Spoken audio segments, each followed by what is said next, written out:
Slaman Experience.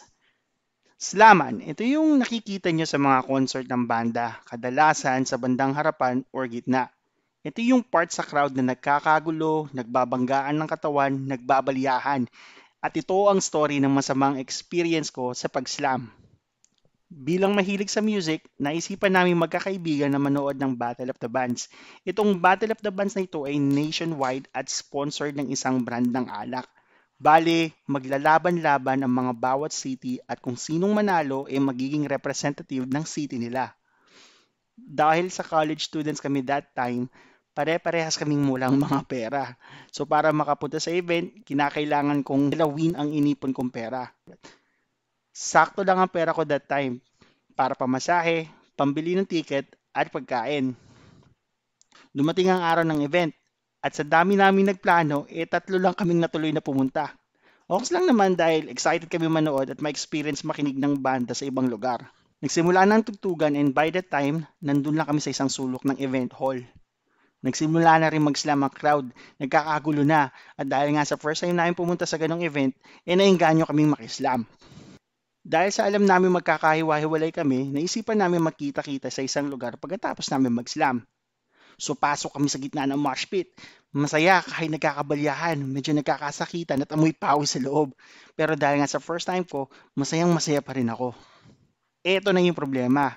Dito na papasok yung masamang experience. Pumasok ako sa loob ng mosh pit na may dalang bag at imbes na ilagay yung bag sa harap, nasa likod siya. Nung nagsawa na ako mag-slam, naisipan kong i-check yung bag ko at doon ko nakita na wala na yung coin purse ko at cellphone. Trinay ko pang hanapin yung phone ko at coin purse pero wala na. Madilim nun at imposible talaga mahanap.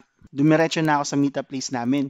Kunento ko sa mga kaibigan ko ano nangyari and to my surprise, pare-parehas kami nadukutan. Ang dami kong naisip that time. Paano kami uwi? Sobrang layo ng lugar na to sa bahay namin. Isang oras pa ang biyahe sa jeep. Sa di inaasahang pagkakataon, bigla na lang nakita ko yung isang customer sa computer shop na pinagtatambayan namin. Tinawag ko agad siya, Eman! Tama nga inala ko, si Eman nga. In-explain ko sa kanya kung ano nangyari at buti na lang may dala siyang extra pera that time. Binalita ako agad sa dalawang kaibigan kung ano nangyari at yun nga, nakauwi din kami. Sinagot ni Eman yung pamasahe naming tatlo. At dahil nga doon, hindi na ulit ako umulit makipag-slam.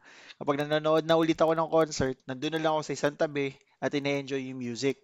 Kung tutusin, hindi mo naman talaga kailangan mag-slam. Pero dahil nga sa first time namin nun, parang gusto namin ma-experience na ano ba talaga yung pakiramdam pag nasa loob ka ng mosh pit. Masaya naman, pero yun nga, kung balak mo pumasok sa ganong sitwasyon, make sure lang na yung mga gamit mo is secured. At doon nagtatapos ang ating kwento. Yun na lang muna siguro sa ngayon. Technically, bago pa lang ako sa animation, so hindi pa ako ganun kagaling. At yung paggawa ko ng story, hindi pa ganun ka-develop. So, sa mga susunod sigurong video, masahaba ako na. Pero sa ngayon, tingin ko okay na to. Siguro by Feb, gagawa uli ako ng isa pang bagong animation story. Sana panoorin nyo uli. Yun na lang muna siguro sa ngayon. Yun lang. Bye-bye!